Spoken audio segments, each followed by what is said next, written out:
Hello' মাই dear friends, আপুনি বাৰু WhatsApp ব্যৱহাৰ কৰে নেকি? যিহেতু আজিকালি প্ৰায়ভাগ মানুহে হোৱাটছআপ ব্যৱহাৰ কৰে, সেয়েহে নিশ্চয় আপুনিও হোৱাটছআপ ব্যৱহাৰ কৰে।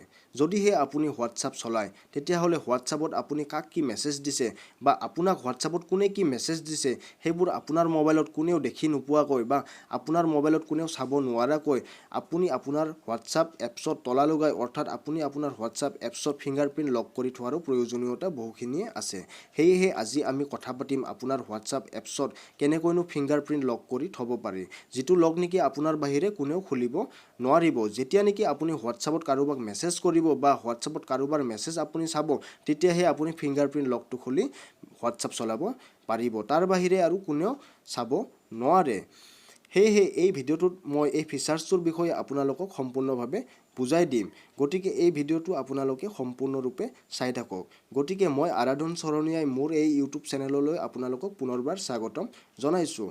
গতিকে ভিডিঅ'টো যদি ভাল লাগে, ভিডিঅ'টোতো এটা লাইক কৰিবই। লগতে মোৰ চেনেলটোলৈ যদি আপুনি প্ৰথমবাৰৰ বাবে আহিছে, তেতিয়াহ'লে ভিডিঅ'টোৰ তলত ৰঙা আখৰেদি লিখা থকা ছাবস্ক্ৰাইব বাটনত ক্লিক কৰি ন'টিফিকেশ্যন বেলটো অল কৰি দিবলৈ নাপাহৰিব, যাতে মই দিয়া প্ৰতিটো ভিডিঅ' আপোনালোকে আগতীয়াকৈ পায়। তেতিয়াহ'লে আৰু সময় নষ্ট নকৰি বলকচোন আজিৰ ভিডিঅ'টো আমি আৰম্ভ কৰোঁ। হোৱাটছআপ এপছত ফিংগাৰপ্ৰিণ্ট লক কৰিবলৈ হ'লে প্ৰথমতে আমি যাব লাগিব হোৱাটছআপত। সেয়েহে প্ৰথমতে মই হোৱাটছআপত ক্লিক কৰিলোঁ।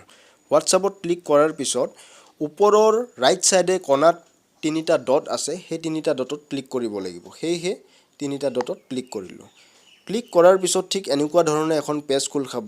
ইয়াৰে একেবাৰে তল ছাইডে লিখা আছে ছেটিংছ। গতিকে ছেটিংছত অ'কে কৰিব লাগিব। সেয়েহে মই ছেটিংছত অ'কে কৰিলোঁ।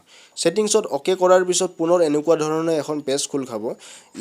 এই পেজখনত একেবাৰে ওপৰ ছাইডে লিখা আছে একাউণ্ট। গতিকে একাউণ্টত ক্লিক কৰিব লাগিব। সেয়েহে মই একাউণ্টত ক্লিক কৰিলোঁ। একাউণ্টত ক্লিক কৰাৰ পিছত পুনৰ এনেকুৱা ধৰণে এখন পেজ খোল খাব। এই পেজখনৰ একেবাৰে ওপৰ ছাইডে লিখা আছে প্ৰাইভেচি। গতিকে এই প্ৰাইভেচিত ক্লিক কৰিব লাগিব। সেয়েহে মই প্ৰাইভেচিত ক্লিক কৰিলোঁ। ক্লিক কৰাৰ পিছত ঠিক আকৌ এনেকুৱা ধৰণে এখন পেজ খোল খালে। এই পেজখন এতিয়া আমি স্ক্ৰল ডাউন কৰিম। স্ক্ৰল ডাউন কৰাৰ পিছত একেবাৰে তলত লিখা আছে ফিংগাৰপ্ৰিণ্ট লক। গতিকে এই ফিংগাৰপ্ৰিণ্ট লকত আমি ক্লিক কৰিব লাগিব। গতিকে ফিংগাৰপ্ৰিণ্ট লকত ক্লিক কৰিলোঁ। ক্লিক কৰাৰ পিছত ঠিক এনেকুৱা ধৰণে আহিব। ইয়াতে লিখা থাকিব আনলক উইথ ফিংগাৰপ্ৰিণ্ট। গতিকে আনলক উইথ ফিংগাৰপ্ৰিণ্টত ক্লিক কৰিব লাগিব। সেয়েহে মই আনলক উইথ ফিংগাৰপ্ৰিণ্টত ক্লিক কৰিলোঁ। ক্লিক কৰাৰ পিছত এনেকৈ আহিব কনফাৰ্ম ফিংগাৰপ্ৰিণ্ট, মানে ইয়াতে ফিংগাৰপ্ৰিণ্ট বিচাৰিছে। গতিকে মই ফিংগাৰপ্ৰিণ্টটো দি চাওঁ হয়নে নহয়। ফিংগাৰপ্ৰিণ্টটো দিলোঁ, হৈ গ'ল। ইয়াতে এইবাৰ এনেকুৱা ধৰণে আহিব। ইয়াতে অট'মেটিকলি লকছ, ইয়াতে তিনিটা অপশ্যন আছে।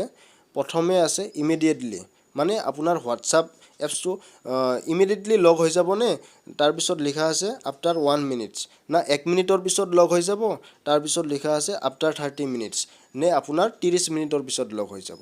গতিকে 30 মিনিটৰ পিছত লক হ'লেতো একো কাম নাই, বা 1 মিনিটৰ পিছত লক হ'লেতো একো কাম নাই। গতিকে প্ৰথমত যিটো লিখা আছে ইমিডিয়েটলি, আমি সেইটোৱে ৰাখিম। গতিকে আমাৰ সম্পূৰ্ণ কাম হৈ গ'ল। হোৱাটছআপত ফিংগাৰপ্ৰিণ্ট লকৰ আমাৰ সম্পূৰ্ণ কাম হৈ গ'ল। গতিকে ভিডিঅ'টো এইখিনিয়ে আছিল। ভিডিঅ'টো যদি ভাল লাগে, ভিডিঅ'টোত এটা লাইক কৰি দিব। আৰু কেনেকুৱা ধৰণৰ ভিডিঅ' লাগে আপোনালোকে কমেণ্ট কৰি জনাবচোন। গতিকে আজিলৈ এইখিনিয়ে, বাই বাই।